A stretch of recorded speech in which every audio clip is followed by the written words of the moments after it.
You are now listening to the NYYST.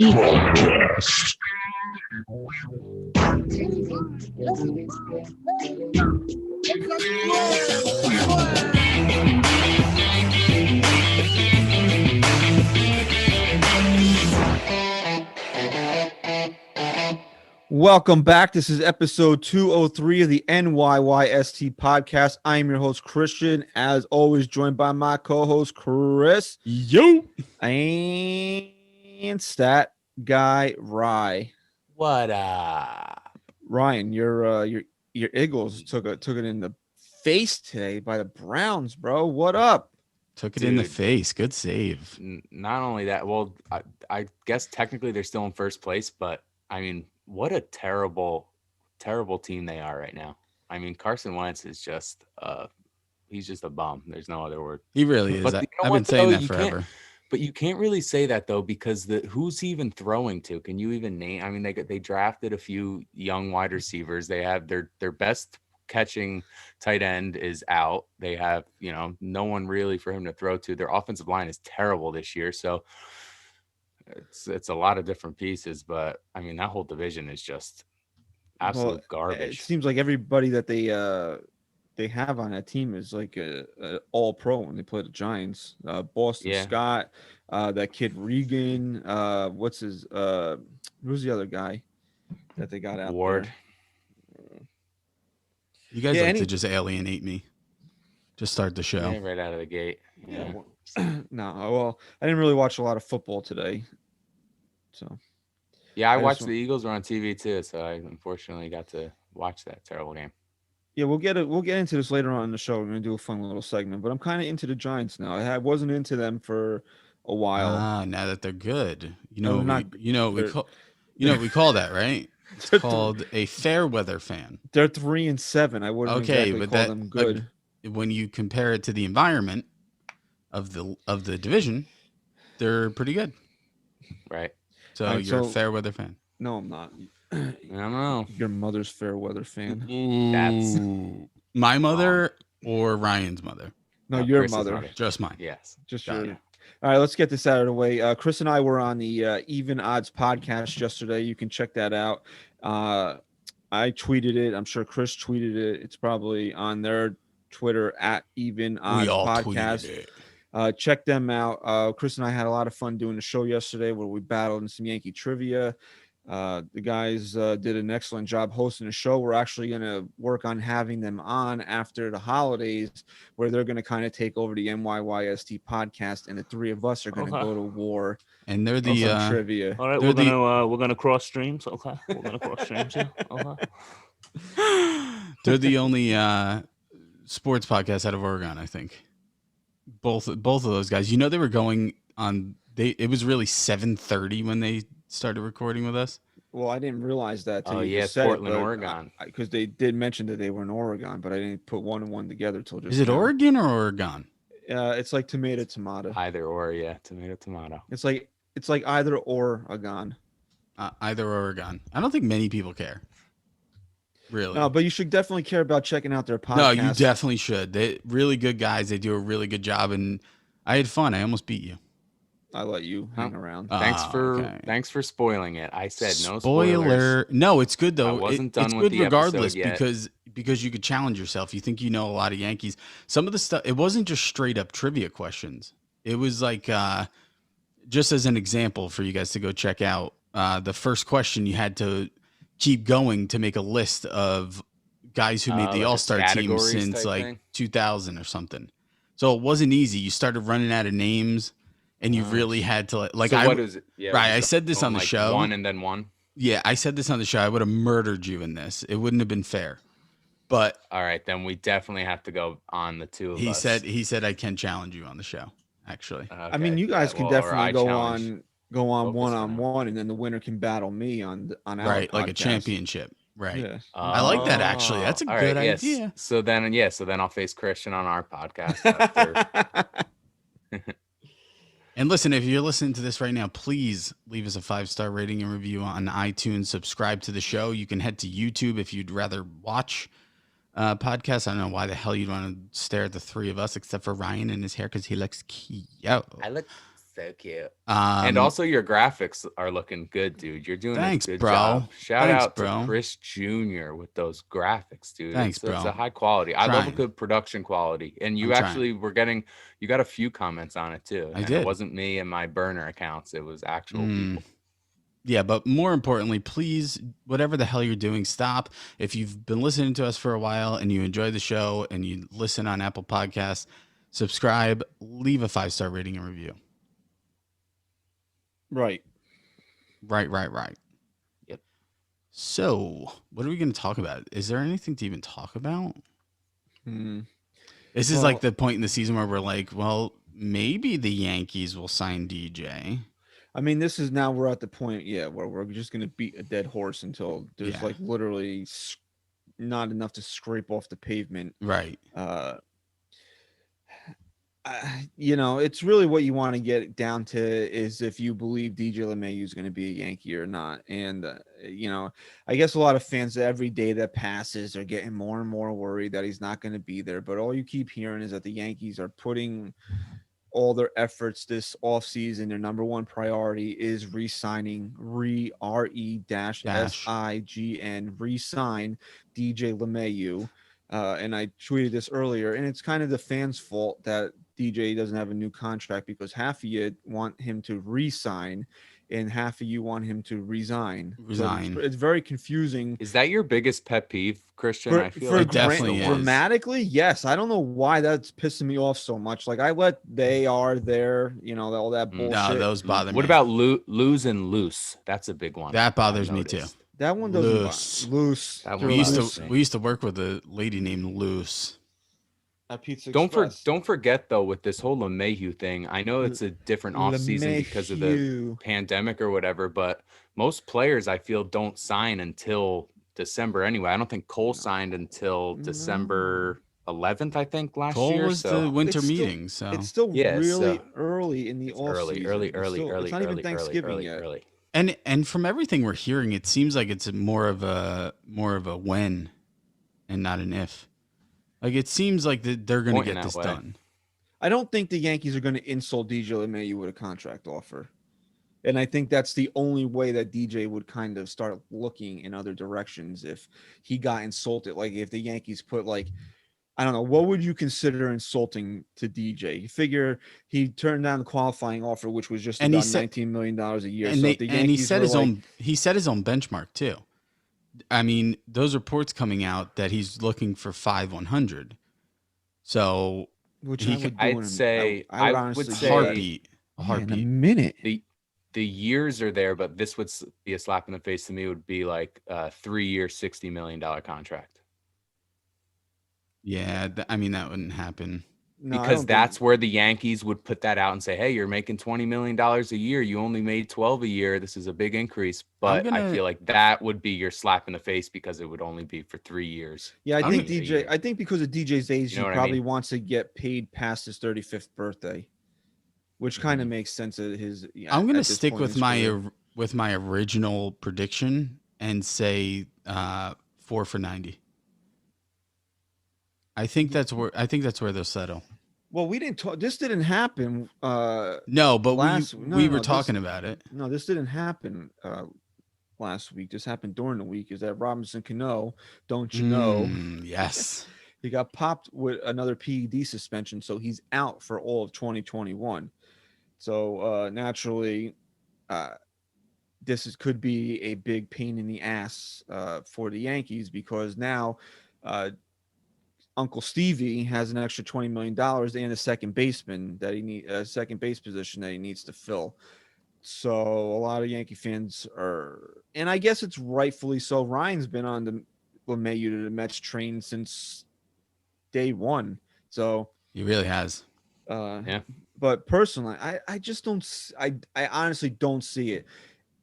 For LeMahieu to go to the Mets, it would be Cohen doing a bitch ass spite move to steal LeMahieu from the Yankees. That's what it would be, because if you listen to him and he says, I'm not going to spend like a drunken sailor, we're here to build a competitive championship team or whatever he said, I understand. DJ LeMahieu's been the Yankees' best player for the last 2 years. He's finished fourth and third respectively in the MVP voting the last 2 years. I mean, who wouldn't want the guy? But if you're looking to build the Mets, they need a center fielder a lot more than they need a second baseman.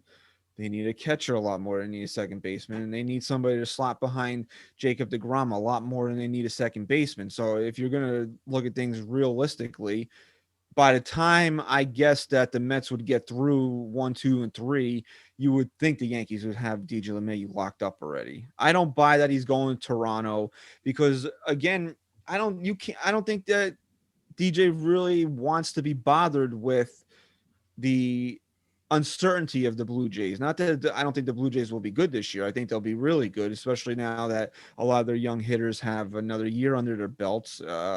I don't know where their pitching's coming from, but plus, you know what else you have to think of too with Toronto? It's like if you're a guy who's making the decision to pick up his life and move somewhere, yes, it's this is well, what where am I going to play? This is just what I was going to get to with the uncertainty of it.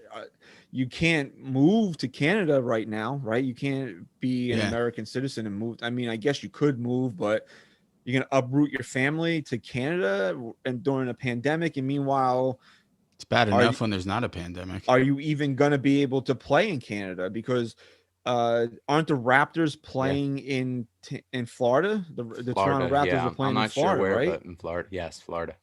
Can I ask you a set of rhetorical questions based off of something you said before? The first one being, do you think DJ's sitting there like him and his agent and they're like, okay, I want to start this process by getting an offer from the Yankees first. Like do you think they sit there and he said, I'm a loyal guy. This is who I want to play for. I'm going to give them the opportunity by X date to give me something before I hear anything else. What a rhetorical question is, right? Yes. I'm so glad you didn't say anything either, Christian. That's why I stayed silent. Why is that not a rhetorical? Good. Why would you actually know that answer? Because a rhetorical question is a question that doesn't get an answer. It's rhetorical. Like it's like it has its answer already. Yeah, the answer is framed in the question. That's why you don't answer it. Really?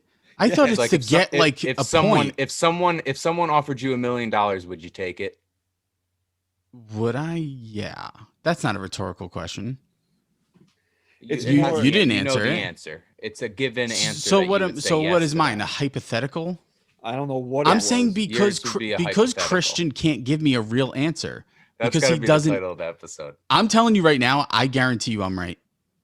It's a rhetorical question. I'm trying to ask it just to start a conversation about something. Do you want to know what the? That's a conversation starter. I'm not expecting Christian to actually know the answer. It's a technique the author or speaker uses to convey to the listener or reader a meaning with the goal of persuading them towards a considering topic from a perspective, using language designed to encourage or provoke an emotional display. So yes, a rhetorical question. It's phrased so the answer is already in there. Yeah, to strengthen your whatever you're saying or something. So what you asked is not a rhetorical question. Do you question. really think DJ is sitting there waiting on his hands for the Yankees to call him right now, and that he wouldn't accept an offer if Steve Cohen called in and was like, "Hey, but I'll give you 120 for 5 years"?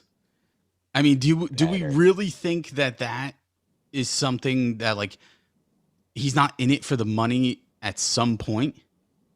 What's the point? How much money are we talking? My point is like how I'm not nervous. I do believe the Yankees will get it done, but my point is how long do they think they're going to wait here? Right? Like how long until someone does call DJ and blows him out of the water and then they don't even have a chance? Who's stopping that from happening? Good. I like that you use the Mets as that example because this is a great offseason to see what the new ownership of the Mets will be, because like we said the last episode, the three of us were all together.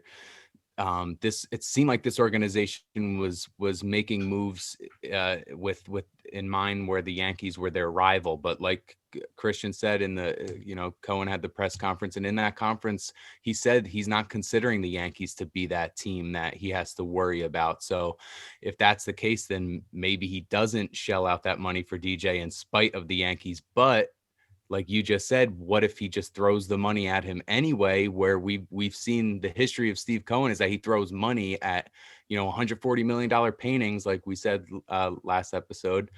It just, is he going to throw money at DJ LeMahieu because of the player he is, or because he was on the Yankees for the last 2 years? See, I think both are one and the same at this point. Yeah, I know, I agree. I just don't know. Now you're hearing reports that the Steinbrenners, Hal was one of the biggest advocates for Steve Cohen getting the team. Is this now like Steve's like, oh, I got the team, so now I'm gonna take your best player. Like, thanks for the support, bud. Now he owes him something. Wow. Now I'm gonna sign your second baseman away.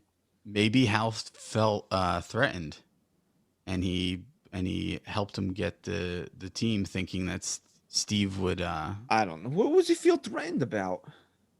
I don't know, dude. Maybe he's using it for motivation. Who's wealthier He right wants now? That drive, that push. Everybody's poor. Oh, Cohen is the wealthiest owner in all of baseball. No, and you know what? Somebody brought this up, that it's a very interesting point here, is that Steve Cohen didn't suffer the COVID losses that the other owners did. It's true.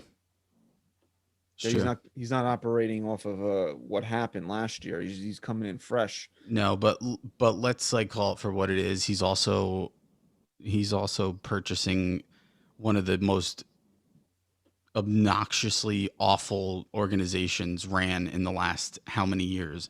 So he's already a step behind. To at least get to where everyone else is anyway. And that's the idea behind them just not throwing money around, is that they have a lot of other things that they need to do and spend money on than just going out there and buying a bunch of free agents, because it's not going to really fix anything for them.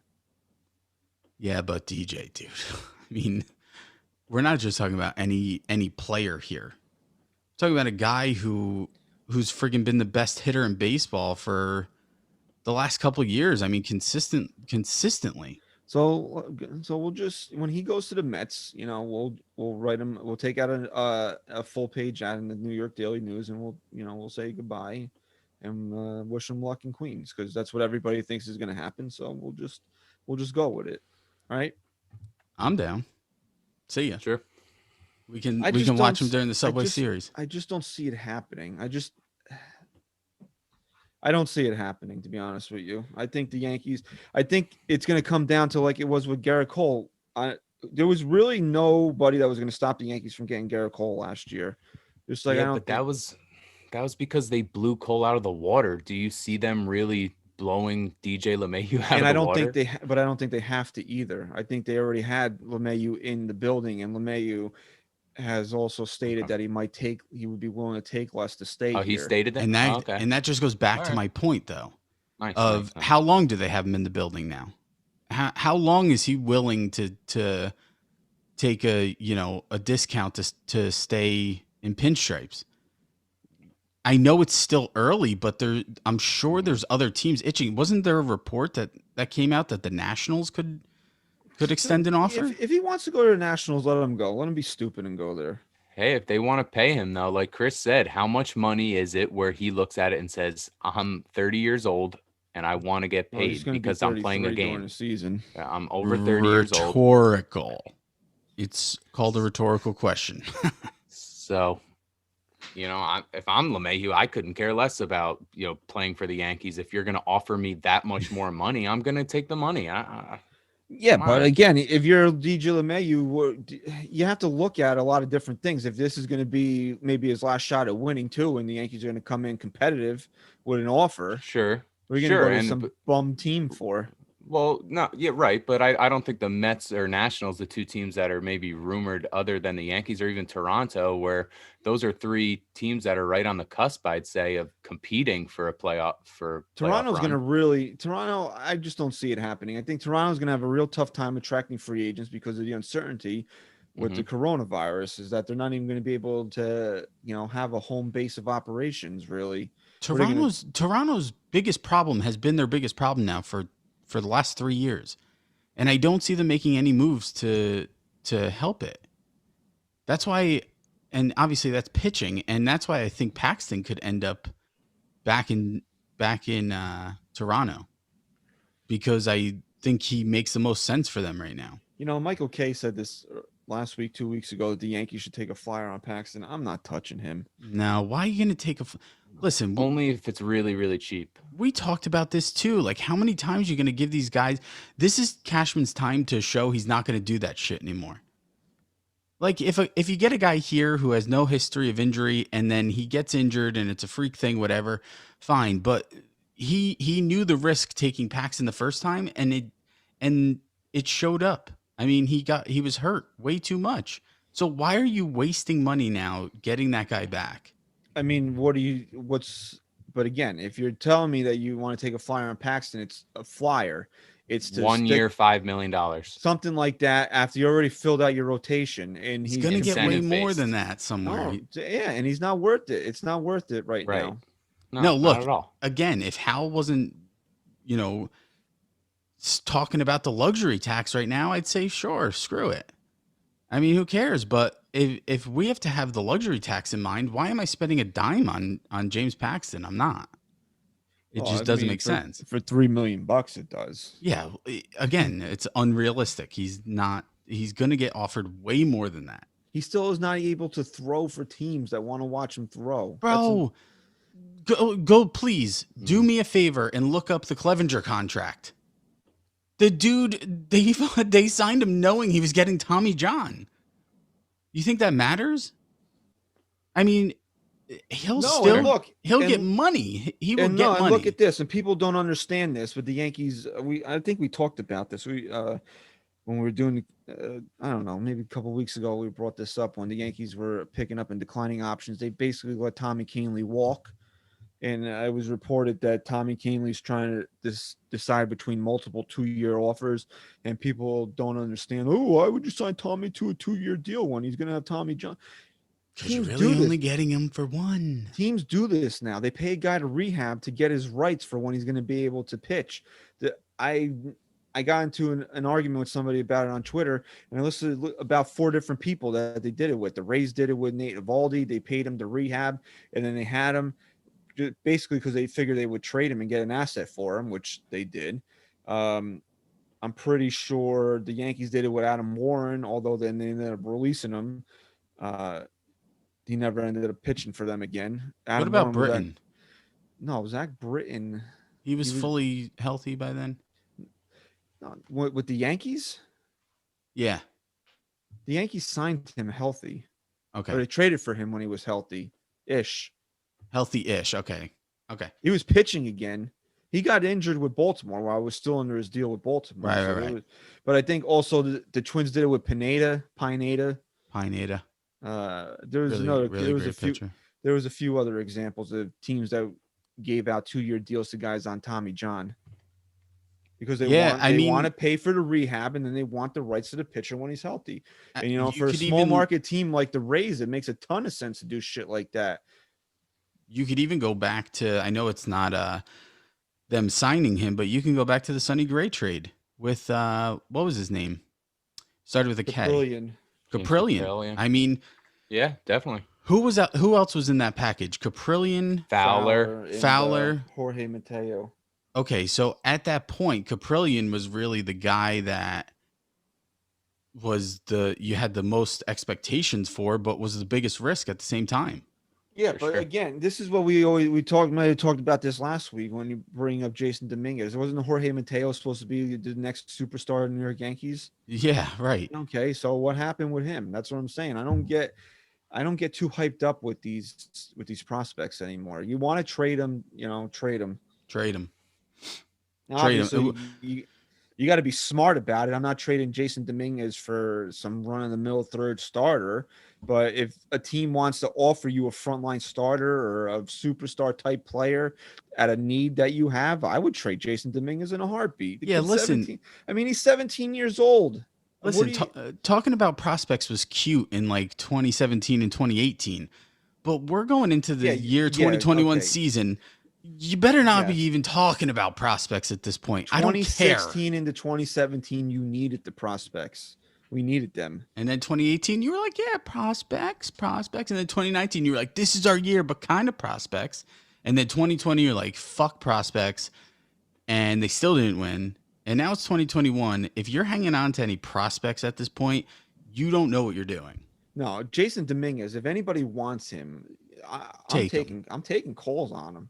Absolutely. If I'm Brian Cashman, I'm taking calls on Jason Dominguez. Why Taking wouldn't calls you? on any of the prospects right now.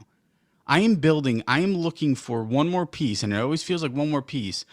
I'm looking for one more piece to bring a championship to New York now, because my window, it's getting a little chilly outside, and my window's starting to close pretty hard. Do you think a lot of fans realize that? Because I've been on that for a couple weeks. Really saying that window's closing a lot faster than people realize. Do you You know think what it fans is? really understand that we might only have another year or two? And I get it. Garrett Cole's here for another 8 or 9 years. That's but- exactly. I was just gonna say that's what it is. It's because he signed a 10-year deal that you kind of lose sight of where they're at right now, and it's true. I mean, you got 2 to 3 more seasons where this team should be hitting their stride, and you got to lock in at least one World Series. After 3 years, if you don't have one under your belt, you're probably not going to win one with Garrett Cole on the team. He might opt out at that point. What is his opt out? When is his opt out? Ryan, go on Spot Track and look that up, please. Earn He's that busy name. checking. I'm actually on Spot Track right now. Are you tab whoring it? No, I'm on my His phone computer doing warns it. him. He told me before we started Yeah, recording. it did. His It's computer after was warning 20 him. It's like, you can group your tabs together. Wait, when's the opt out come? Player opt out available after 2024 season. All right, so If it's still- exercised, yeah. Yankees can counter with a 1-year, $36 million extension. All right. To the end of his contract? So if he That's opts out, then it wild. would be a new contract for 1 year, $36 million. Yeah, because I think it was really 9 years, but it could be a total of 10. Right. All right, so the Yankees still got this guy under contract without any worries for another 4 seasons? Yeah. 21, 22, 23, 24. Okay, so let's just say that's like the 4th season. yeah, the but I think window's the 4th just season about is, cracked. No, I think the window's closed at that 4th season. Me too. With this group, it is, unless they find new guys When's that Aaron are going to come When's in. Aaron Judge's contract up? When does he hit free agency? 2 more years? I think he got a little crack. I think he got a little cracky. I think it really goes along with Aaron Judge's contract, to be honest with you. I think Yeah, the he's a Yankees- guy. Judge. He's a guy who's gonna get screwed. Aaron Judge, He'll- 2024, he'll- no? 2023, he's a free agent. Mm. All right, so that's a year before Cole's up. So yeah, I give the Yankees 3 more years under this current window. I'm not giving, but here's the funny part. We say that, but if the Yankees don't win this year, I want new leadership on this team. I want somebody Yeah. else running the ship. No, I think that's fair. You know what's really interesting, and you wonder if it would actually happen, is if the Yankees don't win a World Series this year and how it looks to make a move. Theo Epstein resigned from the Cubs. Yeah. And You think gonna he's ta- not going to get picked up somewhere? in He's the not meantime? gonna work this year.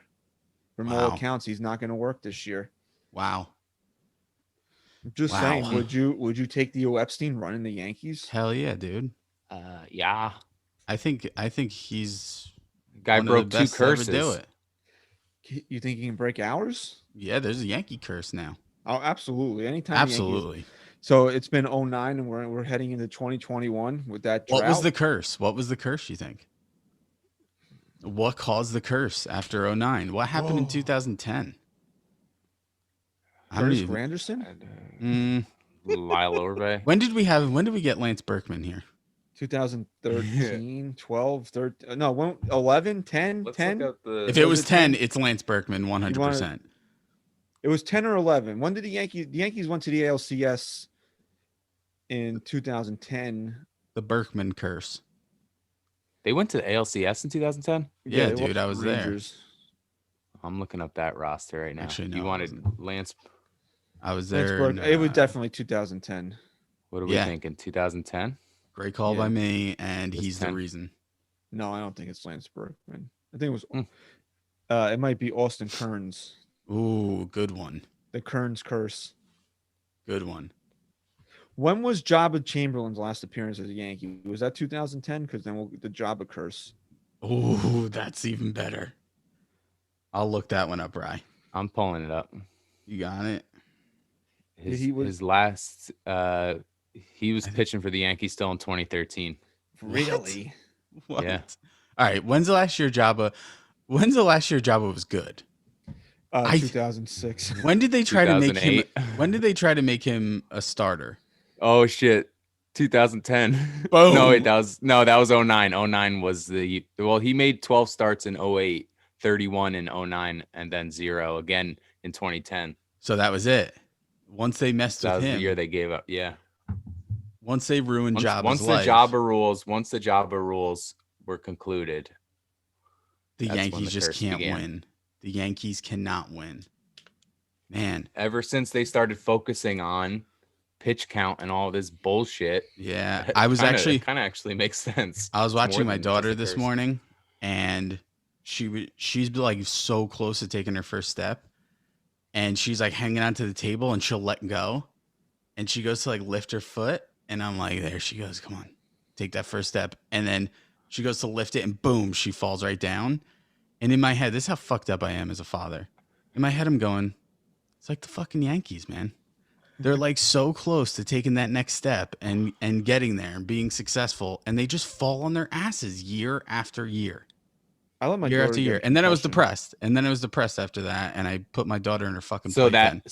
that step lifting was like LeMahieu's home run, and then the fall Right. down was Chapman giving Right. up the bomb to Right. Altuve. Well, if Yeah, you think exactly. about it, right, your kid is a few months older than, well, your youngest daughter is a few months older than my daughter, right? Ava Mhm. was born in May and Callie was born in December. Mhm. So Callie's like trying to walk now and Ava's trying to crawl. I let her smack her head on the wall. Let me tell you something. My son hit his head in the fucking wall 10 times a night. Kid's smart. He's smart. Yeah, I maybe was it gets the brain going a little bit. I was nervous, but the kid's smart to an extent. You know, maybe if we're trying to get her to crawl right now. So maybe if she will learn to walk a little, They gotta learn. crawl. They gotta These kids learn. got to learn a little Yeah. bit. She's something else, that kid. I'll tell you. She's got an attitude problem. I don't know where she gets it from. Yeah. No. Actually, yeah, that's true. I don't know who she gets it from. Same with my kids. It could definitely be you. Do you think Jack looks like you? Because I don't know. I think he does He actually. definitely does at certain angles for sure. Your Looks just like, youngest now, Callie, is young definitely Chris. morphing into a mini Meg. Yeah, thank God. Honestly.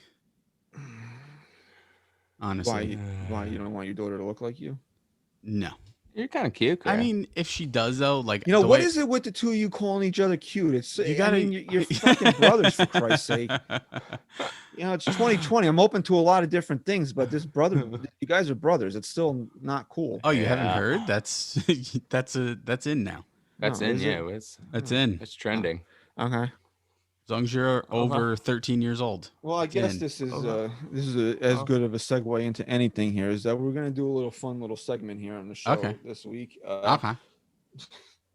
There's really not a lot to talk about baseball wise. I mean, we can beat the DJ horse to death. I mean, we probably will next week. And We the got week some good after. questions on Twitter at least. But we'll do this first because I don't know. We actually brought this up on the show last week about my affinity for one Craig Carton, and then it got me thinking, who are my top three man crushes.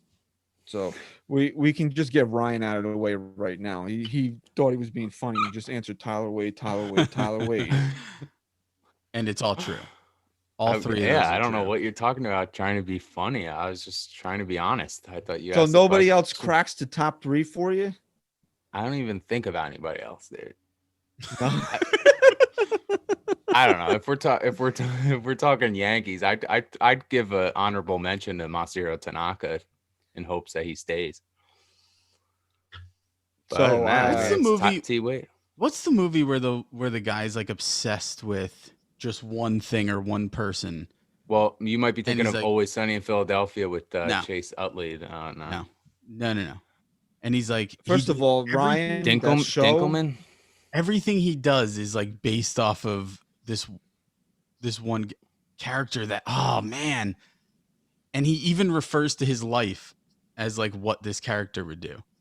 I'm not Oh, sure. Ryan, by the way, that show, that It's Always Sunny in Philadelphia, hmm I'm not really sold on it, bro. Thank you. That's fair though, but you're also watching it like I watched it when it was kind of airing, so I didn't have that hype of it all. Sometimes when you go into something hearing about it, so everyone around you is saying how great it is, you have to watch it, you end up like not liking it. Hate I don't that know. show. It's just not, I don't know, man. It's just a little too much for me. Like, I understand. It is a bit much. I understand, like, I'm a little desensitized to certain things because of when I grew up, but just now hearing in this day and age a show use, and I'm sorry if I offend anybody by saying this word. I don't mean to offend anybody, but just by hearing a show use the word retarded 87 times in 22 minutes, it's a little bit much now. Okay, I thought of it. What's What the was it? movie where he's obsessed with the Fonz? Oh, it's a Friends episode. When he's obsessed with the Fonz, the doctor. Talk You ever about see- shows that suck. I love Friends, dude. I'll always be a Friends fan, 100%. You want to know why I never got into that show? Ross, I guess why hate never got David into it. Schwimmer. Fucking hate him, bro. David Schwimmer's the best part of worst that character ever. The worst character ever. I almost quit watching Curb Your Enthusiasm when he did that season with the producers on that show. Oh, yeah. show. That's a good season, that though. might have been the last season that I watched. I Actually, don't know. You really need to get on that. I know. Get back on Curb. all right, I Yeah, want to it do this never really- segment. All right, so we're doing. So it was. I think I might have actually tweeted this on Monday. Did you have which I Twitter didn't- questions, right? You got Twitter Yeah, questions? we have that also. Because I didn't realize that Man Crush Monday is a thing, and I might have randomly tweeted this on Monday. So, Chris, why don't you give the fans your list of your top 3 man crushes? Okay, Ryan Reynolds, Matthew McConaughey, and who was my third? Are you going? That's 1, 2. Are you So going? Are you you guys- going? You're going. I didn't 1, know you 2, guys were 3? going like fucking No, this was wide open, bro. GQ style. Who was No. my third? Who did I put up there? Ryan Phillippe. You're a big Ryan No, Phillippe. I guy. am. I actually am. I actually am a huge Yeah, you Ryan do Phillippe. like Ryan Phillippe for some reason. I'm a big Ryan Phillippe guy. But no, I forget who my third was. Oh man, dude. All right. Maybe I did screw the pooch here with this segment, and for that reason, I'm out. Well, I think I could Love the probably- product, but I don't I- have much background in it, and for that reason, I'm out. I could probably find it for you. I have Maybe it. Daniel Craig might even crack mine then if we're talking. I mean, the guy's a stud. Damn, he's how old- he's long up ago there, did we too. He's- freaking tweet this? Oh, it's right here. He's You still have- I had looking good. I had Bradley Cooper at number 2. Oh yeah, And that's McConaughey, a- at number definitely 3. man crush for you. Oh shit, mama. I won't say You that. care to explain any of them, or are you just gonna let them ride like that? Ryan Reynolds has always been, before Ryan Reynolds was like the talk of the town here, he's always been a man crush of mine. Did Okay. you watch that show that he was on, like 2 guys, a girl, in a pizza place? I used to watch that show. I forgot about that show. No. Oh, it's it was 2 on, girls, like, a guy, in a ABC pizza Family. place, right? Was It was the pizza two- place two- in the title? I didn't even know what it was No, called. It was I just think it always got on cut. I ABC think as it Family. got later 2 on, girls, it was- 1 cup in a pizza place? Yeah. Right, yeah, that was Um, a spin-off, I think. that was the spinoff, didn't last. So that's just, he's always been my guy. And then Bradley Cooper, I'd say after Silver Linings, Silver Linings, yeah. which, sorry, love it. I don't understand why people don't like that movie. I thought that movie was phenomenal. Great movie. Great yeah, movie. I love that movie. Great After acting that, in that and movie. he's a good looking guy, great actor, and I'll tell you what put him over the top for me. Almost made him number 1. Didn't know he had a good voice. Uh-huh. And then McConaughey, just come on, classic. Classic. Yeah, classic. Okay. All right, for me, it's Denzel Washington. Okay. Right, can't go wrong. Okay, During Day, great movie. Okay, Joe Pesci. Okay. You look at Goodfellas. Doesn't get much better. I mean, you think I'm funny? You think I'm funny? Okay, okay. And then we'll round it out. Okay, with me, myself, and I. Okay, I got a man crush on myself. Okay. All right, Tony Brooklyn, go ahead. Okay. Oh, that's good. All right, so Who were basically, yours were awful. the mine are not awful. Mine are great. Definitely Sly. Well, I gave the Lifetime Achievement Award to Sylvester Stallone. Oh yeah, I think I saw that. Yeah, I now, don't think I can give him. I don't know currently. I mean, like the dude's like 80, and you could definitely tell the Botox and steroids Yeah. are starting to take their toll. But Lifetime Yeah. Achievement Award definitely to Sylvester Stallone. Number 3 is the current Giants coach Joe Judge. I love this guy, man. I know the team's 3-7, but this guy doesn't take any bullshit A from lot of anybody. people like him. Yo, I love the move that he pulled during during the week when he fired his offensive line coach. I didn't see that. Yeah, apparently this is what I tweeted this earlier during the week about sources season, and when it, people said they had sources of what DJ LeMahieu was getting offered and bullshit. I was Mhm. like, come on, seriously. Sources season. I love that. I mean, like, you mean to tell me that some guy that picks his nose in his mother's basement has the inside scoop on DJ LeMahieu, but like DJ doesn't even have the Sources inside scoop season. yet. but like pick the reputable baseball writer that has not tweeted a damn thing about DJ LeMahieu, but fucking Johnny Jackass from fucking Hoboken is like, oh guys, I know where DJ's going. People are definitely going to steal that, calling it that. You'll What? see that more often. People saying sources season on people's posts. But they'll do SZN. One of my Yeah, biggest SZN. fucking pet peeves ever. No, but I started sources season. You heard that here exactly. first. Yeah, that's what I'm saying. Everyone will be saying it. So then some guy who has a podcast said that he had sources that Joe Judge and Mark Colombo, the offensive line coach, got into a fist fight and that Mark Colombo kicked his ass. Meanwhile, Joe Judge showed up like he wasn't, next time people saw him, he didn't even look like he got into a fight. So how could he get his ass kicked and then look like that a day later? It was probably the offensive line coach's burner account. Like sources told me. Oh my god! But I you love should see the other my guy. biggest- Sources told me. Sources told me you should look at the other guy. But you know what? Everybody was like, "Oh, I love the way Joe Judge, blah blah blah." And I'm like, the team was like 1-7 at the time. I'm like, okay, whatever. Fair weather fan. You started I'm liking like- them when they won a couple. But you know Yeah, what really bro, turned me? what's You going know on? what really turned me for Joe Judge is the way he handled the Golden Tate bullshit. He's like, "That's my fucking quarterback. You and your wife are not going to go on Instagram and talk shit about my Oh, shit. quarterback." Didn't see And he that. benched him, and he didn't. He first of all, he had him on the fucking scout team. A veteran like Golden Tate, he put him on the scout team, and See, then I didn't saw even let him Tate. go to. Then didn't even Sorry- let him sorry, go to Chris. Washington. Kept his ass home. I saw Tate was something with that or what team he was on or whatever, Yeah. but I didn't know that was the reason. So And then I love- is that your favorite judge in New York now? Would you say? Oh, could be. wow. Wow. And then with the line coach, he brought in the guy that he brought in this guy from New England, and Colombo didn't like it, and Judge was like, "Well, there's the door, bro." Love But that no, I shit. really, yeah, and then he yelled at somebody in his press conference whose phone was going off. He's like, "Cut that shit out! I'm trying to do a press conference over here." I just wanted to get the audio. So he doesn't take. He doesn't doesn't take take shit from anyone. He's like Bill Belichick with a soul. Take no though. prisoners. So I like that. And then number 2 is Carton. He skyrocketed in these ratings recently. I don't know what it is, man. With the documentary, man. I've just had a new respect for this guy about how he handles and we're not even talking about like the bad part of his life, just the entertainment part of his life, the person that he is on the radio. It's kind of, I wish that I would have known or listened to them more closely when I was younger. I think it might have changed my career path if, he could have been an For sure. inspiration in that way. And then number 1, I can't take him off the list. It's still Garrett Cole.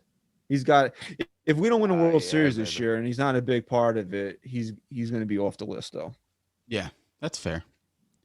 No booners for any of us, huh? No, and booners if you right asked now. me this question 2 years ago, last year, like 2019, I mean, Booney probably would have been on my list, man. You might have a booner. I had a raging booner for Boone, and now it's just I might need a blue chew. Yeah, it's I wearing. might need a bluey. You definitely need a blue chew for Boone. Yeah, it's tough to get it up for A Boone. lot of guys, think about it. A lot of guys have a lot to prove to us this year, and sure. our manager is on and off the field. definitely one of them. Yeah, Oh, more absolutely. so than Yeah. ever before. And we love Boone. I mean, Because Girardi, you think about the last two managers, they weren't really like in the hot seat so much where you thought if they don't win, they're done. Girardi, it was unexpected. Torrey, it was kind of like that same thing. It was like, we're just going to move on and start something new now. But with this year, going into this year, I'd say more than the last two managers, Aaron Boone is truly on the hot seat. yeah, because Girardi banged it out right away. Girardi's like, you know what? I think I'll win a World Series the first couple years of my career. Right. And he then got that fuck out it. of the gate. Yeah. Yeah. And Torrey won 4 in a row or 3 and 4 I think years. he got a pass. I think Girardi definitely got a pass in 08 with all the injuries and kind of a changing of the guard, so to speak, with like the guys like Giambi and Musina coming, on their last years and the stadium ending. And then, he had to win in 2009. He had to. But, and, for Boone, they've kind of done things for Boone, but they never just dropped it all in his lap like they did for Girardi in 09 with Teixeira Burnett, CC, and even a guy like Nick Swisher, all coming into the team in one year and said, here, you better fucking win. Yeah. And no, oh, by the way, you have 2 Hall of Famers on, 3, really 4.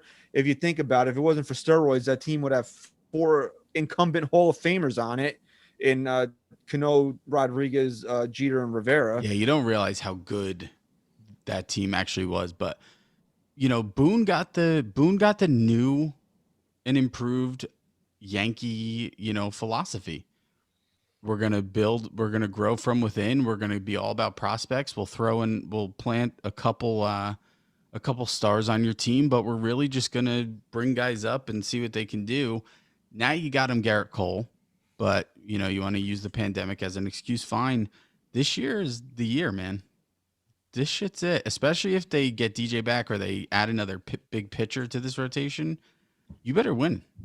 Well, there's a few moves that we can actually talk about as when we do the Twitter questions, which we're going to get to in 1 second. But I want to bring this up before we forget again. It's really something that we should have talked about last week. Alex Cora is back as the Red Sox manager. Yeah, we talked about it. No, we didn't. Well, what did we talked about it 2 weeks ago when he was a finalist for the job, but we didn't talk about it last week after he was definitely awarded the job. Right. Yeah, you just knew it was going to happen. I mean, it's kind of a bunch of bullshit. It was such a. Why wouldn't you just let the guy be suspended for the year? They knew they were doing exactly this. What I said. Honestly, do you think that there's any doubt in their minds, whoever's running this show up in Boston, that they weren't bringing back Alex Cora in 2021? Not one. So why Not would one you just, doubt. Why play the fucking hokey pokey to with pander this? to pander to the public, to pander to the fans of baseball, to pander to anyone who didn't want him there or thought he didn't deserve his job at that point. That's why they did it, and that's why I fucking hate so many people that do that shit. Be genuine. Even if being genuine means being an asshole and being wrong. Yeah, being an asshole, being wrong, and doing something that's not really the popular decision. If that's what you need to do or that's what you feel is right, do it. Do it. Because there's plenty of people who would have been just fine with that. Do it. Honestly, including me. Like, if you told me they were just going to suspend him, you know what I would have said? I would have said, I fucking hate his guts, but there's no better fit for the Boston Red Sox than Alex Cora. There's no better fit. And I'm sorry. That shit's in the past. Make sure it doesn't happen again. But if the players aren't getting any suspensions for it or nothing like that, and guys like Hinch are going to come back and get a job, just suspend them. What's the big deal? No, instead they have to put on the show. They have to, it's all a show. Let's fire him. We'll do the right thing, right? Let's fire him, but we'll get him back next year. And if Dusty Baker didn't really do that good of a job in Houston, where you had to bring him back, you really think AJ Hinch wasn't coming? I think maybe it was a little bit different in Houston that they had to kind of move on from that, especially with the and whole they shit with gave the GM. Dusty they gave him a contract relatively early on in this season, I believe. Too. But again, it just goes to show you that baseball really didn't care because AJ Hinch got a job, right? He got signed with the Tigers, right? The Tigers brought him in as their manager. So again, and it really sucks for Carlos Beltran because he really did. He shouldn't have been. He's really been the guy that's been punished the most out of this because now 100%. Cora got his job back. Hinch got another job right away. And now it's like, Carlos Beltran is really the one wearing the scarlet A, or I guess you can say the scarlet letter C for cheater because of all this. And that's another guy who I thought would have been a great fit with the Mets. I know he's never been a coach or a manager before, but I think he would have been a great fit over there. Yeah, So, I mean, look, these guys getting jobs back is just like the bow on this whole thing. That the Major League Baseball did a terrible job handling that whole entire cheating scandal, and it was just like a placeholder of blame for all these guys, and now they're back. So it's to like, me, what was that? To me, shit like that points to one thing, and it's that too many guys up at the top knew exactly what was happening and didn't do enough at the time they were told it was happening. And so to save themselves, they sit down, they place a couple phone calls, tell everyone what's going to happen just to go with it, and it'll all blow over. Okay? If the guys at the top of Major League Baseball didn't know what was happening, no one ever truly put any allegations forward, and this just blew up and they found out, you would have seen a lot more. Exactly. I'm sure dude. a lot of shit was covered up. It's you could say the exact same thing with how the steroid scandal was handled. They kind of knew shit was going on. They didn't do anything about it. And now doing something about it would show their guilt within it. So not doing anything about it kind of puts them back and say, hey, well, this is what we had to do. But great point. Imagine if Congress had to deal with the shit that they deal with now back when they had the fucking steroid bullshit in front of them. If they never had, my God. they would have never even touched the steroids, and guys would still be fucking walking around like Lou Ferrigno playing baseball. Sure. For sure. It's just that they were bored back then. I don't think they're bored now. There's nothing to do. All right. And I said this a couple of weeks ago when we brought it up. I'm actually really happy that Alex Cora is back as the Red Sox manager because it was weird not hating the Red Sox this year. It really was. It was weird not hating them. Now he's back and I can fucking hate the Red Sox again because I can't stand him. I hate his guts. I really do. All right. So we opened up Twitter. We'll close out the show. With this, we asked for some questions, comments, shout outs, whatever you guys wanted to do here. We got a few here that we'll touch on. We'll start with our boy Don Sicario. If the Yankees don't make it to the World Series this season, even if we add some players like Bauer, Lindor, DJ, do you think the brass starts to talk about Boone's future as manager? Yeah, I mean, we kind of touched on that. Well, here's the thing. As fans, I think it becomes a huge question to us, and a legitimate one. Is this guy the man for the job? Should the Yankees move on? And as people who have supported Boone since he's been here, I think our answer will finally be, yeah, it's time to move on. But, we talked about this a couple weeks ago or a few weeks ago. Until the Yankees change their philosophy from the top down, why would they get rid of Aaron Boone? I mean, Aaron Boone fits the mold of what they're looking to do. They want a manager who is on board with what they're looking to do. Would you say Dave Roberts is a good manager? I'll be honest. I don't watch enough of the Dodgers. Yeah, same here. But I don't know. Just take them. There's been a lot of scuttlebutt that he should have not been anywhere near the Dodgers for at least the last 2 seasons. And guess what? He's still been here. And now he brought them a World Series this past year. Why? Because he's a guy that goes along with what the brass wants. Right. So you're going to have to look at the Dodgers as a template for what the Yankees are going to do with Boone. But, if the Yankees only bring back DJ, make no other significant changes to this roster, and they don't win in 2021, and they bring back Boone in 2022, I'm still going to be pissed about it. I am.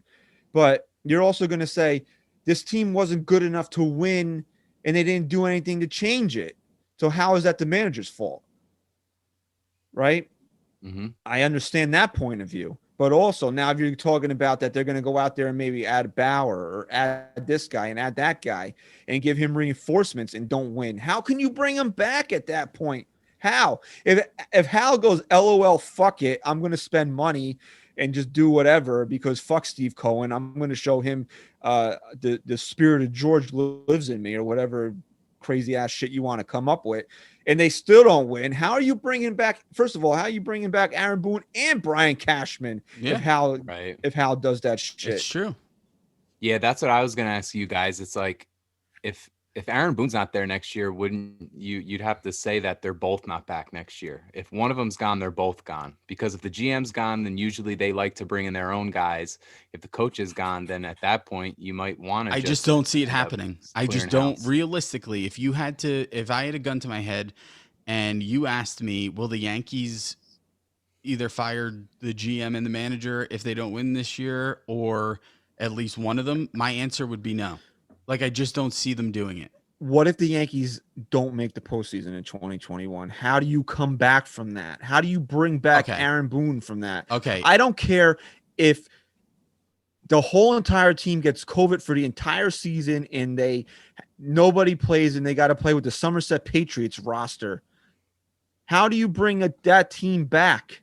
Okay. How do you bring the manager back at that point? If they don't even make the postseason, that's a different story. You definitely getting rid of Boone, and I could see them doing it then, but again, it would mainly be to just save face because they're going to hire someone just like Boone anyway. But I still, even to that point, I still don't see Cashman losing his job. I think Chris, Cashman will be gone when Cashman's gone. When he all wants I would to have leave. to do, this is what I would have to do to get the Yankees managerial position. Ready? I'd have to shave my beard, walk into the interview room and go, I love analytics. I love analytics. And you know what Brian Cashman just shout numbers. Yeah, you're hired. You guys riding a dirt bike? That sounded like a Cashman imitation. You guys riding a dirt bike in the back of at fucking 9 o'clock. I love analytics. Woba. Yeah, Woba. Woba. What was that one? Outs above average. I gotta say, if you've never heard this prank before, you gotta look up when Gio was on with Joe and Ev. With Flump. And they told Joe Beningo about a new statistic, and they even wrote like a fake article on it, and he hates the sabermetrics, and he's reading it out loud, and he just loses it, man. That's really funny. It is one of the funniest things you'll ever listen to. But that's how I would get the Yankees managerial job. I wouldn't even have to say, what's your highest rank in baseball? Not important. Woba. Do you guys want to discuss? And so as fans at that point, wouldn't you rather have the guy, if it's just going to be the same guy over and over, wouldn't you rather have the guy who has had some pretty big moments here as a Yankee manager, has gone to bat for his players, and is likable at that point? I mean, I just don't understand why so many people hate this guy. I don't hate him, dude, but I'm just saying, like, after 4 years or whatever it's going to be, and I don't have like, if we were dating, if I was dating, yeah, sure, who cares, right? And I didn't put a ring on your finger after 4 years, and you were getting past your childbearing years, wouldn't you say, I gotta go. I gotta find somebody else. I gotta get somebody in here that might put a ring on my finger because this guy's not putting the ring on my finger. And that's how I'm gonna feel. Deadline or something. How much money do you make a year? Yeah, well, I make 42.5, so yeah, definitely moving on. All right, so that's what I'm saying with Boone. After 4 years, I don't have a ring on my finger, bro. I might need somebody in here to, you're not getting it done for whatever reason. It's not happening. Yeah. Even if it's we all know that if Cashman's still running the show, it's going to be the same type of guy. But after 4 years, and I was promised something, That's why I'm so. This is why I'm gonna lose my shit if they get under that fucking luxury tax. Yeah, I this know. year. I know. It's going to be extremely frustrating as a fan. It But definitely is going to be. I will yell about that when it's time appropriate. So let's move on here to our boy at Stadium Status. Let's give a shout out. Happy Thanksgiving to Gloria. Last time we brought him up on the show, he took a video of her cooking meatballs and he got in trouble for that. So I need to know if does she baste the turkey? I need videos on Thanksgiving. For sure. Ryan, not our Ryan. This Ryan. We need turkey video. We need Gloria turkey videos.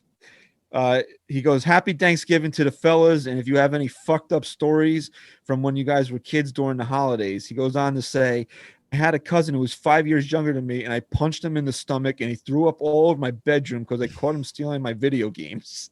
I have a good one to follow up with that. When I was a kid, my dad and his brother, my uncle, got into a huge fight and my uncle popped my dad in his face. And he came in with like a black eye and his lip was just gushing blood. And it scarred me for life. And here I am. Huh. Did you we've know had that? a few of those holiday fun little fights. Yeah. I think one Christmas my grandmother burned me by accident with her cigarette too. So Christmas isn't that great of a time for me. Yeah. I almost spent Thanksgiving in jail one year. Huh. I don't remember what year it was. I don't even remember the name of the bar, but it was this bar that we used to go to every Thursday, but we went on a Wednesday because, the big party day in college was Wednesday night before Thanksgiving. Always, I think, in anyone's life. And we came out of the bar pissed drunk, and my friend and I were throwing garbage cans into the fucking Did you street. just drink that night? Was there anything else involved? Besides drinking? Yeah. No, we were going home to do the other thing. So we were throwing garbage cans in the street, and the cop saw my friend throwing the garbage can in the street, and he goes, you have 10 seconds to pick up that garbage can and all the contents that are in the street and put it back where you found it, or you, and pointed right at me, or going to spend Thanksgiving in jail. Ooh, that's a good one. And did you still go home and do the thing, or were you guys like shitting your pants and you called it a night? You've obviously watched How I Met Your Mother, right? Yes. So we ate some sandwiches when we got home. Nice. Because we had a story. We had a story to tell. Nice. We had a story to tell. So, but any type of family stuff, I don't know. Ugh. Thanksgiving's not really my bag anyway. We'll move on here, unless Ryan's got something he wants to share. He's drinking a Coors Light back there. Ryan's like, Chris has embarrassed the family enough for this episode. Yeah, he's not part of my family. We have different mothers. That's true. I'm adopted. The big guy, 65, says the Yankees need a solid starter. I don't think they get Bauer. How about you, Darvish? 3 years, $59 million remaining. Cubs looking to unload some cash. No, I can't with you, No, Darvish. That's he was too much money, and he's coming off of one great year, but he's had some stumbling years before. Yeah, that year was more of like his peak, I think, and I just don't see the Cubs doing it. I don't think it makes sense for them. If you mean to tell me that I can bring in you Darvish to replace Masahiro Tanaka, who I want as my fourth or fifth starter, and the Cubs are eating half that contract, yeah, okay, possibly, but at $20 million a year for a 3-year commitment and the prospects the Cubs are probably going to want for you, Darvish, I'm not touching him with a 10-foot pole. And here's the funny part. You want to hear a Cubs fan replied to that tweet. You want to hear what he says? Yeah, please. Darvish for Jason Dominguez. Yeah, definitely. I know we just talked about prospects, but we should have prefaced it by saying it's got to be a smart move. Like I said a frontline starter. Right. Is you Darvish a frontline starter? No, look, and that's not to take me, away from what he did last year. He was phenomenal. He sucks. But he sucks. No, and that's this year. Really, it's you pair him with Bauer of why you'd be hesitant to pay these guys. Like, is this 1 year who they are, or was this 1 year? I do prospects 1 year or money. I'm not doing prospects and money. Right. That's where you really lose me on you, Darvish. I understand the Yankees. What do the Yankees really have behind Garrett Cole, and would I take a flyer on you, Darvish? But it's not a flyer at the And he's the money. 34 years old. We're talking about a guy who's going to be 37 by the time the contract's up. I mean, And he was playing in the NL Central too. You got to keep that in mind. we I can't get even they, keep. they we, did have a DH though this year. we can't even keep the youngest pitcher They on our haven't team collectively healthy. bargained that yet, so it's still open whether or not. Yeah, I saw you said they're that. gonna- At the GWK21, we'll start with. He has two parts to his, but we'll just get this at the second part first.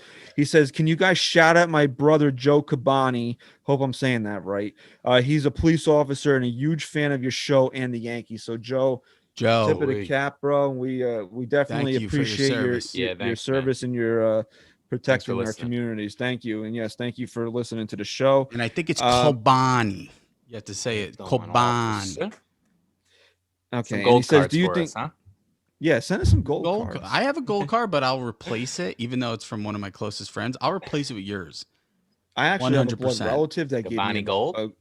yeah. Kobani All Gold. You start a We'll whole get to fucking the- business. Black market. Kobani Gold. We'll get to his question here. Do you think Cashman will feel the pressure give LeMahieu an extra year or two with the Mets no longer having Cano and possibly pursuing LeMahieu now? No, it just no, because it doesn't work that way. I mean, there's no Not like for the Yankees. you're not setting the table in because you're worried about someone else's offer. You're at this point, you got a guy who's clearly showing some loyalty to you and waiting for an offer. That's the first thing. The second thing is if he does get an offer from somewhere else, he's gonna come back and let you counter. You at least know that, and we can say that confidently, that if DJ does play the market and test the waters and he does get an offer, he's going to let Cashman counter because he wants to be a Yankee. So you're not going to set the table there. You're not Right. setting the You won't table set the based table, off you'll of counter it, right? Yeah. And then at that point, because hypothetically the Mets made a big offer, then yeah, I mean you're gonna have to blow it out of the water at that point. But Yeah. I still think the Yankees, and I know a lot of you open it up to questions, and they're all pretty much everybody's going to want to know about LeMahieu, but again, I just think he's going to be, and I got into this with Pirani earlier today, who says that he listens to a show, but then definitely doesn't. He doesn't. He listened to the last episode. He said, and I knew that he did based on what he was saying. But I said, did you listen to he said he listens to it all the time, but apparently he missed the episode where we actually talked about him, right? So how often do you really listen to the show? How often do you really listen? This is how we test people. We mentioned him on the show. He said that, he brought up Patrick Corbin in reference to Garrett Cole. And it's like, oh, the Yankees don't go the extra mile. The Yankees don't go the extra mile now for guys that they don't really want. Like, would they have taken Patrick Corbin at their number? Yeah, they would have taken Patrick Corbin at their number. But they knew the guy that they really wanted was a year away. So they're not going to take themselves out of Garrett Cole for Patrick Corbin, which I agreed with. And I don't think anybody should disagree with that. And if you were faced with Corbin or Cole, Cole's the answer. And we say this so many times, you got to take it in context, because at the time Corbin was a free agent, he was the sexiest name on the list, and he got way more than he was worth. And yeah, hindsight's 2020. I mean, he won a World Series. He was a big part of that team. But at that time, just because he's the best free agent available doesn't mean you're throwing all that money at him when you have your eyes set on someone else. And I think that the Yankees just like in 2020 last year, coming into this season, Cole was the guy that they wanted. LeMahieu's the guy that they want. But I also think that there's a slight little difference between LeMahieu and Cole. They would have went even further, I think, than what they did with Cole if it meant getting him. I think there's going to come a point where they're going to let DJ LeMahieu go. But I also don't think it's going to be some cheap-ass contract either, where if LeMahieu's sitting with a 4 for $75 deal in his hand and the Yankees are like, we're not matching that. I don't think it's Yeah. gonna that's gonna happen. And to be I think fair, if you're talking about like 5 for 130 or some fucking crazy shit like that, DJ LeMahieu is going to be playing somewhere else. But if Yeah. it's a respectable number where DJ can rationalize a difference, he'll be back. and to be That's fair, my opinion on it. To be fair, I could probably name on one hand the guys that have been free agents that fall into the category of Garrett Cole, where they'll just do absolutely anything and not put a line, not draw a line that they're not going to cross. You know, the last time that happened was, besides Garrett Cole? CC Sabathia. Exactly. And how long ago was that? 2009. It was the last time we won a World Series. So there you go. There you go. And again, and if you really look at it, how many times that a Yankee is a free agent that the team wants to bring back goes? How often do the Yankees really let that guy get out? Doesn't happen often. Right. And the Yankees gave, and the last time it probably happened in recent memory was Robinson Cano, and thank God, what a blessing that turned out to be. And again, we're talking about the Yankees had a number in mind, a very fair number in mind, and it took Seattle going way past that. Way past. And again, hindsight being what it is, thank God it happened. Robbie Cano, don't you know that those are illegal? Fucking idiot. All right, this is the last one at King Paul 93. This is before you say it. I gotta say this is my favorite question we've ever gotten. Go. There's 3 parts to it. We'll start with this part. Do you guys believe the Yankees need to add a secondary ace behind Garrett Cole? Okay. Let me start here. This actually got me thinking. I was thinking about this on my drive before. Name the last World Series team to win the World Series that didn't have a 1A and a 1B. That's so funny. I thought the same exact way. When have the Yankees had a 1A and a question. 1B? And I'm not you saying look at- Sevy can't be that, but he hasn't been. So when's the last World Series? What's the last World Series? Probably the team? Royals, 2015. No, they had Chris Young, and they had. That's not a 1 though. Yeah, he They was won that that year. He World was their Series. best. He was their best pitcher that year. Would you concede he's not Yeah, an ace? But they he's won that I said a World- 1A, 1B. Yeah, but you're as opposed to a 1 and a 2. Are you talking 1A, 1B performance or a 1A, 1B? Like you go I'm into the talking- season, that's an ace. You I'm need a 1A, talking 1B 1A, like Chris Sale, Nathan Eovaldi. That's a 1A, 1B. But Nathan Eovaldi isn't a true 1B, but he was in that World Series run in 2018. Okay, so that's what I'm talking about. And obviously, getting a guy like Bauer would be pre-planned, I guess you can say, where you're expecting it. And as where Eovaldi just kind of morphed into that guy, Bauer, you'd expect to be that 1B. But the point is, what's the last team to not have 2 starting pitchers where you felt confident that the team was going to win that game? And when's the last time the Yankees had that? Honestly, I In mean, a I- post 15 team that beat the Mets their bullpen won that World Series. They weren't Right. built on starting. Yeah, pitching. that was a bullpen. and that is true. They were a bullpen team, but they had Chris Young and they had what's his face? Johnny Cueto, Was it Cueto? James Shields, I think. Nah, I don't think James Shields was on that team. I think it. Pretty sure he was. Anyway, my point is, yeah, I think that the Yankees, That Edison Volquez is who you're thinking of, Volquez, yeah, right? yeah, they had Volquez, and he had what, like a high Cueto 3 a rental ERA? though that year or something? Didn't they rent him for that year? Didn't Cueto Yeah, go to I'm the not- White Sox? I'm Oh, pretty Johnny sure. Cueto was on that team. Yeah, he was. Oh wow, He made They 13 rented him. They rented Yeah, he him. made 13 starts and had 4.76 ERA. okay. But look at their starting staff. Volquez, okay, pitched well for him, 3.55. Yordano Ventura, 4.08. They had Jeremy Guthrie, 5.95. Danny Duffy, 4.08. Chris Young was good for them, but he only made 18 starts, so he wasn't a full-time Yeah, he starter for wasn't- them. He had 3.06, and then Cueto was 4.76. You wouldn't consider any of those guys to be a legitimate ace. You wouldn't even consider any of those guys to really be a legitimate Okay. number 1.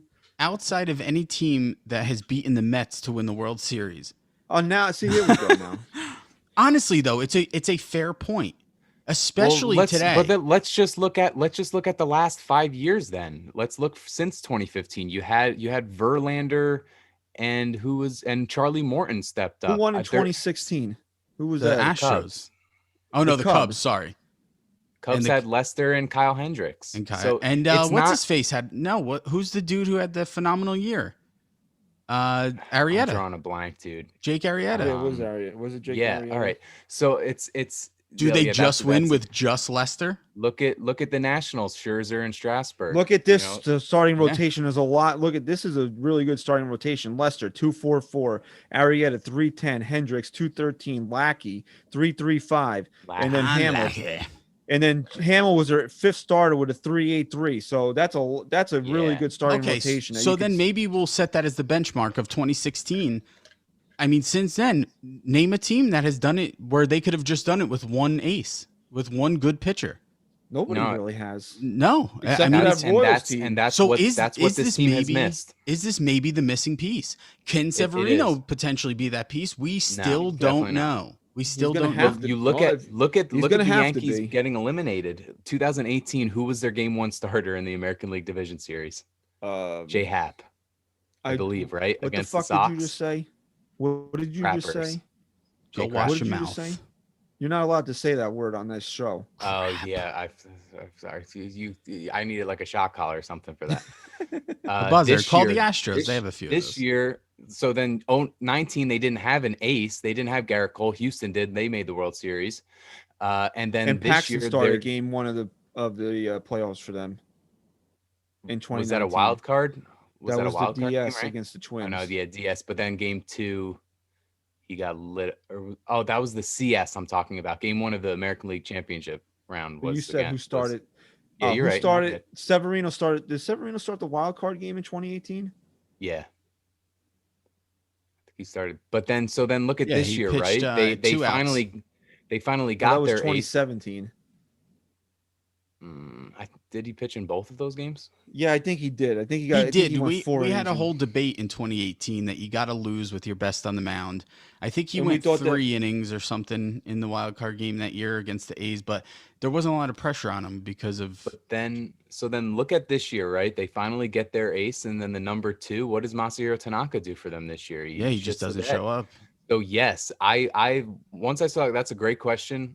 And if you really think about it and you break it down and you look at what other teams have won, look at this year. I mean, do the Dodgers win without Kershaw stepping up and Buehler, pitching well? Who did they beat they beat the Rays. I mean, the Rays bullpen stepped up big in this run, but Morton and Snell really stepped up. So it's 2 solid starting pitching performances, because look at 09 for the Yankees. They had CC who was a stud, and then they had Pettit would close out every single clinching game. He would win games. Breaking and they had news. Breaking news.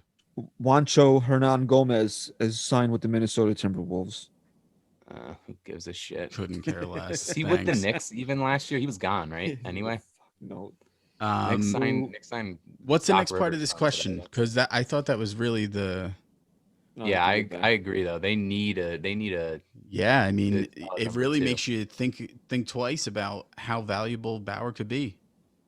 Mm-hmm. I mean, actually, I do have another. I have another question that I just found, so we'll get to that, but it'll be really quick. He says, then because I want them to get Bauer or somebody. Oh, he just makes a statement here, because I want them to get Bauer or somebody else who's going to be that number 2 behind Cole. I mean, Bauer again is the sexiest name out there. I understand why a lot of fans want him. Would you guys be opposed to this move? Would you be opposed to not signing anybody this offseason, seeing how teams are playing in the regular season, and if the Washington Nationals are terrible this year, do you go and get Max Scherzer, who's going to be a free agent next year? No, absolutely not. Who's a free agent next year? You would not go out and get Max Scherzer. No, right. There's no more next year. Unreal. There's no more next year. I'm not talking about next year. I'm talking about for this season, but he's a free agent next year. You know what? Max Scherzer. You're saying to get him as a rental? Yes. Oh, yeah, absolutely. Is his contract up at the end of this year? Yes, yeah, absolutely. After this year, he is a free agent, guys. Look, that's where the prospects come into play. That's where the That's the prospects move. come into play. Where I don't, if you want to get rid of all these guys for a rental, but it's a rental like Max Scherzer who can take me over There's the top. two guys. There's two guys 100%. I'm getting, right? Because Bauer's unrealistic. He's going to get paid ace money somewhere. Yankees aren't going to give Trevor Bauer a contract. It's not going to happen unless he's he once said, I think, that there was a rumor that he would take 1-year deals. If he does that, then yes, the Yankees will. But what I'm doing if I'm the Yankees, I'm not getting any of these off-season free agents. I'm waiting until the season plays out, and I'm calling the Nationals and I'm calling the Houston Astros. And I'm going to try and get Justin Verlander from the Astros. You Fair. can't get Justin Verlander. Those are the oh yeah, he's coming having off an Tommy- injury. I having forgot Tommy about John that. Okay, surgery. all right. This No, is off the fair top of on my the head. Scherzer This point, is off, though, dude. This is off the top of my head. Just free agents that I remembered. Okay. Okay. I think Greinke's a free agent then too. So maybe, but I wouldn't I go wouldn't out. touch And that. I'm No, not. you I'm can't. not. I'm not. All right. But Okay, Scherzer, But Max I Scherzer's like my that. guy. I like that. Okay. All right. Sevy's So still- the Yankees here, they got okay. All right, they got to take it easy. Sevy's Okay. still- Get okay, LeMahieu Mike. back. Okay. Okay. And then get LeMahieu back. And then you get Sevy's still Scherzer. not Okay. back, or he's back and So he's simple. wishy-washy.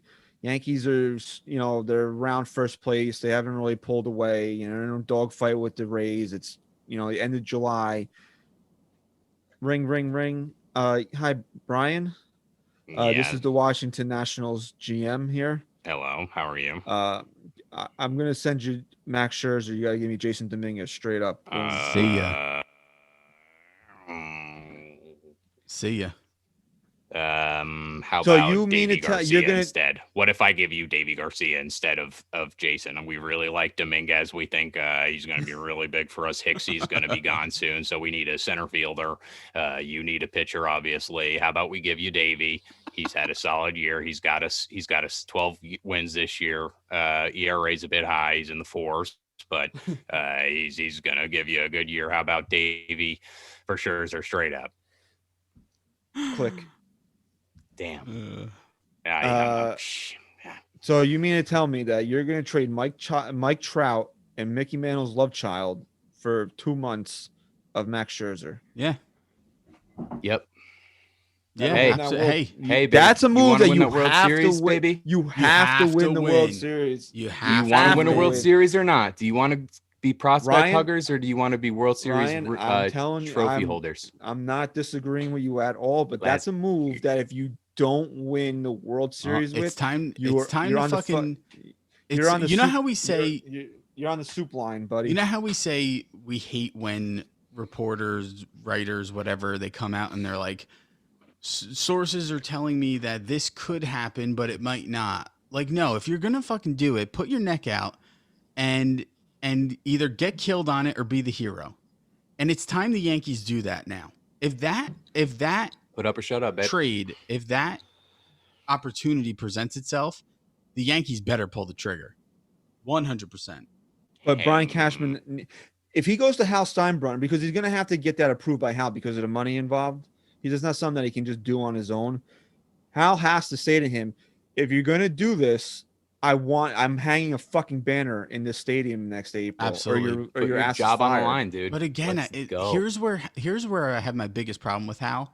I just don't see him as that kind of guy. I see Brian Cashman running shit like that. I see Brian Cashman doing that shit. Where Brian Cashman's job is just not, it's just not on the line ever. I feel At some point it's gonna have to be. like I feel like Cashman would fire Hal Steinbrenner before Hal Steinbrenner fired him. I'll tell you this: if Hal's so goddamn worried about the money he's spending, doesn't he want a little return on his investment here? Yeah. Hell okay, yeah. so fucking win. Hell yeah. All right, final part. He says, I've grown tired of them using only one starter in the playoffs and everybody else is in the bullpen, which is not exactly true. I mean, they have used starters, just not good ones. Yeah, no, but it goes back to my first point of outside of Garrett Cole, did you expect much from anyone else? Yeah, but he's again, saying, Tanaka, but he just didn't show up. But yeah, but the way he's phrasing it is he's kind of saying like, you had one starter and the rest were bullpen. It's well, no, what he's saying is the rest of the guys, when they would come out, you'd have to say, I hope our bullpen's fresh. Hope our bullpen's ready to go. There's only one guy that you didn't feel that way with. There really is. this year. And many years. I don't even know if you could have said you felt that way about anybody last year. Did you really trust anybody in 2019? I go out there did and- trust Paxton because he was coming off a really hot streak. And I guess Tanaka really hadn't shit the bed in the postseason at this point Mhm. either. Yeah, but still, you never had that feeling of like he's going to give me 7 strong innings. You always just expected like maybe 4 or 5 really strong out of Tanaka. Because you want to know why the analytics monster would always eat Yeah. Masahiro Tanaka. The guy was out there basically. You literally, unless you were pitching a perfect game through 6 innings on 6 times 3 is 18 on 18 pitches. You couldn't have pitched better than he did in that. What was that game 1 in the ALCS in 2019? Yeah. And they still pulled him after 6 innings. Yeah, I know. Okay, let him go 3 times through the order. The rule, that's what I hate about analytics before we read the last question is that the analytics are the analytics, except for they're not with certain guys. Like, oh, analytics say that we can't let these guys go through the order 3 times. We have to take them out of the game. But Garrett Cole, there's no analytics for you. Listen, Why? I understand Garrett Cole is Garrett Cole, but if Masahiro Tanaka is going out there and pitching his ass off and he's at 68 pitches through 6 innings, who the fuck cares? Let him go. Let him pitch another inning. this is the last thing I'll say on this. When it comes to analytics, I'm fine with them in the regular season if you have a gut feeling in the regular season, but the analytics are overwhelming on something, then go with the analytics, fine. But when you're having that battle of analytics and your gut feeling, Analytics. remember that? Fucking hated that. I brought it back for I'll be saying that for Thanksgiving. 3 weeks now. Thanks. But when you're having that battle in the postseason, the Yankees have to stop letting analytics win. 100%. Okay, and that's been the biggest issue. Oh. They in the postseason, analytics cannot win. No, it You cost have the to go Rays the with World gut. Series, maybe. If Tanaka is throwing 6 innings of no hit baseball, and he's coming through, whoever's coming up and whatever part of the order, whatever, and he's still throwing good, and he looks like he has a lot of gas in the tank, you'll leave him in.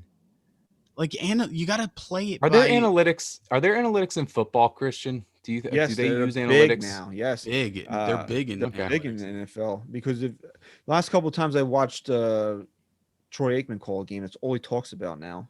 Okay. They're I was gonna huge. say maybe you could Huge. use like the fact that they only played 20 games. If the best team in football only plays 19 games in the season, so that's not really that large of a sample size. That's what I always say. But that's a with using large, analytics but in the that's a large postseason. sample size for them, though. You're just basing the sample size off of what you play. Like 19 games Yeah, in baseball is not a lot, For but right, 15 in yeah, for football them it is. That's true.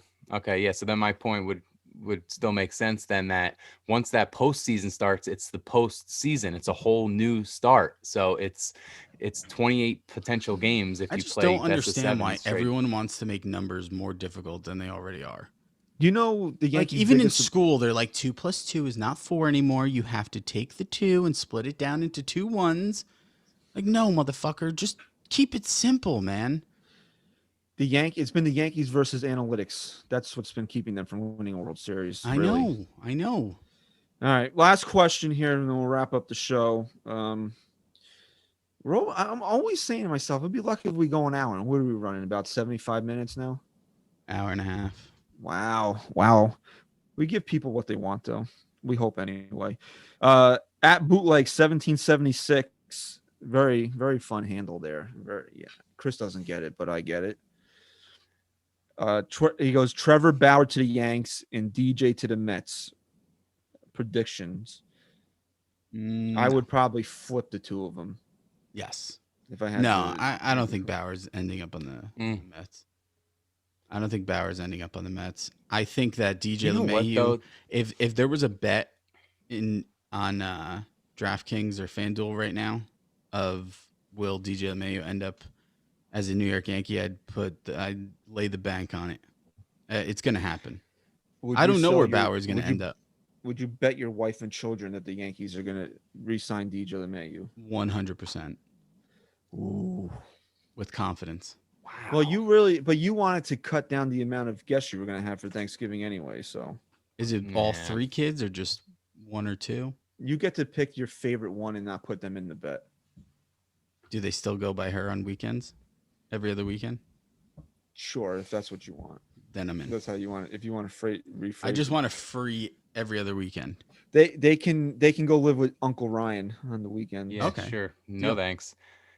This whole this whole off season, I really think this whole off season comes down to one question, really, and it's what kind of owner is Steve Cohen going to be? I think that is like a domino effect in so many different ways, because if he's going to be the guy that, you know, spends 140 million on a painting, and he's going to take that mindset into owning a baseball team in a sport that doesn't have a salary cap, and the only penalty for giving these guys monster deals is a luxury tax, then this guy is going to go out there and he is going to build what a fan with $14.6 billion would do. And he's going to spend as much as it's going to take to put out the product that he wants, because he spends recklessly. Look at that. I keep bringing up the painting, guys.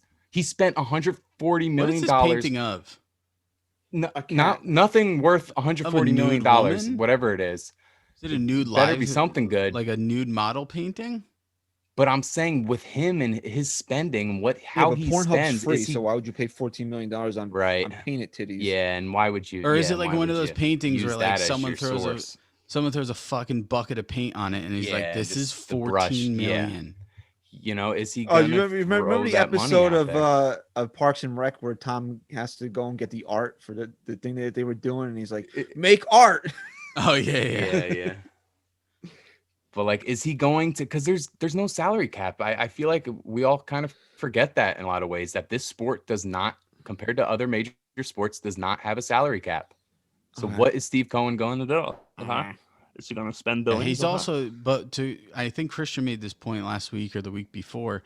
He still has to be smart in a sense of you got Why to though? build. But why? Why does he have to be smart? Because Tell you me have, why. because it's been proven now, and I can reference right back to the Yankees that you do need to build this team from within as well. So Right, but I'm saying if there's no penalty for spending recklessly, yeah, no right true now, penalty. right now you're 100% right. Yeah, why not? I If mean, you why had not? an endless supply of money, the way that Steve Cohen has, he's the wealthiest owner in all. I don't know if it's all sports, but I know it's definitely baseball. Why wouldn't you, in a league without a cap, go out and spend just a disgusting amount of money? And so that's the question I need and answered. I think he That's what I want to will. see. I think he Yes. probably will. But again, I don't think it's We'll going to see. be. That's on the big I question don't think for it'll me. be on DJ LeMahieu. I just don't think that'll happen. I Yeah, think it also depends on I think it if would be there's a- Bauer more so. if there's a clear outlook on if there'll be fans in the stadium next year. But like you said, there's really money's just not an issue to this guy. Because think about it. You have to think about it like this, right? It's He has also a business. 14.6 It's not just him. It's not just some Right. guy like throwing money at people. right? It's just $14.6 billion. But if you're going to keep and without this revenue coming in of fans being in the I might stadium be now, wrong on that number. you know, no, you're right. It's 14 something. It's definitely in that range. But you know, money runs out, bro. People can piss away $14 billion, whether you think they can or not. So he's still going to have to be smart, a little reckless, but also smart. And he doesn't seem like the type of guy that's just going to be like, I mean, you know, guys, I'm not saying throw $400 million, but I'm saying that little bit of like Patrick Corbin getting from the Nationals, what's gonna stop this guy from one-upping that offer? Look, I know money doesn't run out for sure, but when it's only a handful of guys that you can even choose from that are worth giving that extra dollar to, then it really I but don't is he going see to it go right 4 now. or 5 guys down the list in this one off season, or is he going to go 2? I don't think he 3 has guys to down the though, list? but Let's two or say- three is more than any other team usually Yeah, does. and if they're It's gonna at really- most one. I understand that. And if they're going to hit their target needs and be smart about how they're going to build this team, DJ LeMahieu doesn't come into play until you hit 4 or But 5. what for them. about Christian? What about his press conference? We talked about it. What did he say in that conference? He said he wants to win a ring in the next 3 to 5 years. So this is that window for him where he might Yeah, spend and that's recklessly, why and then getting a 5 years guy from like- now, he might say, "Yeah, you know what? I forgot my money might run out if I don't spend it smart." But I for think right when- now, he's a kid in a candy store right now. I think you can say this about Steve Cohen. at least it seems as if he really has his finger on the pulse of what it's going to take to really put this team over the top. And we're going to see if that's true or not. And I think if he under performs and doesn't get enough guys, you can say he doesn't. And I think if he spends like a maniac, you can also say he doesn't. But if he makes the right moves at any cost, if he makes the right moves to fill the holes that this team needs filled, then you can say that he was not just all talk. He's a hole filler. He's a hole filler. Fucking. And can I just say this with money running out and stuff, like for guys like that are at that point of how much money he makes, money really doesn't run out. If anything, it just is going to keep growing and growing. Look at Jeff Bezos with Amazon. Look at how much money he makes. Bezos, sorry, Chris. You're the grammar king over there, dude. You know everything over there, dude. It's rhetorical, dude. Jeff, I mean, you look at guys like that are billionaires. You know what's worse than one trigger? They know money. They know money. Two trigger Stacy's. So I mean, look, maybe my money will run out because I don't have 14.6 billion. But guys like that know money that way, his net worth next year isn't going to be 13.6 billion. It's going to be 30 billion. It'll be more than 14.6. Yeah, but he owns the Mets, so you don't really know. Yeah, he might be filing for bankruptcy by the end of just because they have a new owner doesn't mean that somebody still can't Mets this up here. And again, last thing, I know a nice one. Yeah. I know we're fucking dragging this out, but it's not like you acquire a team and then it's just like, okay, Mr. Cohen, please come this way. Take your briefcase with your 14.6 billion, please, and please deposit it into this bank where now it becomes the team's money. I mean, no, I know that, but he's the owner of it, and he has the right to do what he wants to. If you own a phone, you have. I'm just that saying phone. it's still a business, and they're still putting aside winning and players. There's still business moves that need to. For sure. No, yeah, there's definitely, but it's still a Mets fan that owns the team. Like, think about it. You had $15 billion right. and you own the Yankees right now. I would literally pick a random Twitter fucking follower and be like, who do you want me to get? So like I'm not saying that's going to happen, but I think that this offseason and maybe the next decade of Major League Baseball is going to come down to what kind of spender is Steve Cohen, the owner of the Mets, going to be. I can't disagree with you right now. Okay, so we'll close the show out by saying that it's Adam Ottavino's birthday. So happy birthday, Adam. No. Chris, play the drop. Happy birthday, Adam, but get the fuck out! No, it's only happy birthday. It would only be a happy birthday if he was good last year. Yeah. That's why we played the drop. Get the fuck out. Please. All right, so that'll wrap up episode 203. Thank you for listening. Please follow us on Twitter at NYY Sports Talk. Follow us individually at StatGuyRye_NYYST, at Chris Jr._NYYST, at Christian_NYYST. Subscribe to the show on YouTube and iTunes. Please leave us a 5-star rating and review. Or anywhere else you get your podcasts. Please have if you're listening to us in the United States, please have a very happy Thanksgiving, but also please be smart about it. Chris is going to have 90 people at his house because he thinks this is all made up by MSM. No, I don't. No. I definitely don't. I just think it's fucking out of control a little how controlled we are being. We're being controlled. Okay. All right. Let's not go down this rabbit hole because I'll take it pretty far. But please, we definitely want everybody to have a great definitely want everybody to have a great Thanksgiving, but just be smart about it. Just don't cough in your grandmother's fucking mouth, and you should be good. Just don't do stuff like that. Like, just don't do that. Governor Cuomo and because I'm assuming most of our listeners are in New York and New Jersey. Just know that Cuomo and Murphy are watching.